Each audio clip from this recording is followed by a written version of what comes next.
Все зрабілі, літоўская мытня все добра зрабіла, вельмі хутка ўсе там візы паставіла, вельмі добра да нас адносілася, таму мы удзячныя. Як до вас ставіліся ў турме? Якія умовы? Ці не катавалі, ці не білі? Ну, всякага было, але гэта потым уже разноем. Ну, шмат каму было горш, таму я не хачу жаліцца на нешта ці там. Эдика, калі побачишься з сям'ёй? Ну, калі з вами разбяруся, тады, напэўна, уже і... Я думала, што хутчэй з сям'ёй побачишься, але мы удзячны, што выйшаў да нас. Ну, я разумею, якая колькасць людзей падтрымлівала, нягледзячы на ізаляцыю, таму, ну, гэта, напэўна, там дзесяткі тысяч чалавек, каму трэба казаць дзякуй за ўсё гэта. Адчуваў гэтую падтрымку ў турме? На пачатку, да, але потым такая ізаляцыя, што я не ведаў некаторых навін па 2-3 гады. Я даведаўся праз 2 гады, што, напрыклад, адбылося штосьці з нескім. Вось і ўсё. Якая навіна найбольш шакавала цябе?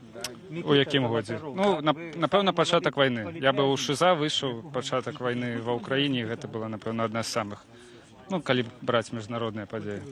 Каго найбольш быў рады сустрэць у аўтобусе? Ой, шмат. Мы сустракаліся з людзьмі 5 гадоў, з якімі сядзелі кожнага. Тут няма ніякага падзелу, кожнага мы рады бачыць, і асабліва, калі там вось Марфа, Наста, Лойка, Кацярына, вельмі прыемна. Мы думалі, што, можа, ўсіх жанчын адпусцілі, але, на жаль, магчыма, яшчэ не ўсіх. Што першае зробіш на волі, акрамя таго, як абдымеш сям'ю? Абдыму другі раз.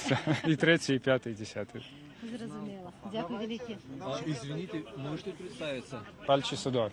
Эдуард, а які плани на дальейше обновлення блогу, обновлення діяльності? Тут у вас чаты GPT нейкі іншае, трэба з гэтым разабрацца, што як, чаго. Я адвык ад тэхналогій, таму проста буду адаптавацца, а потым паглядзім. Каму ж і што патрэбна, мы паглядзім.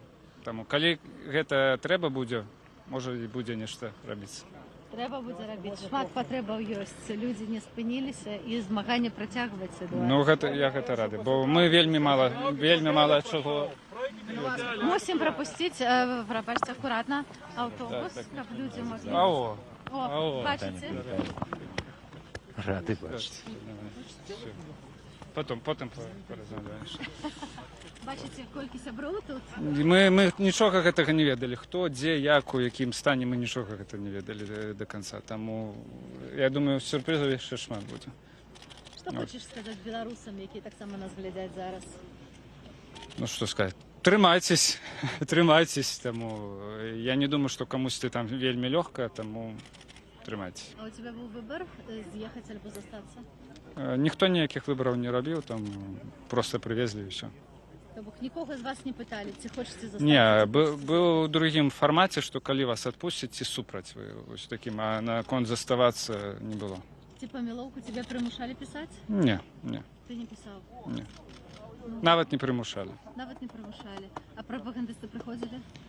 Ну, толькі на суд, а так не. Напэўна, я ім не падабаюся, таму і не прыходзілі. Ты падабаешся іншым людзям. Ну, дзякуй.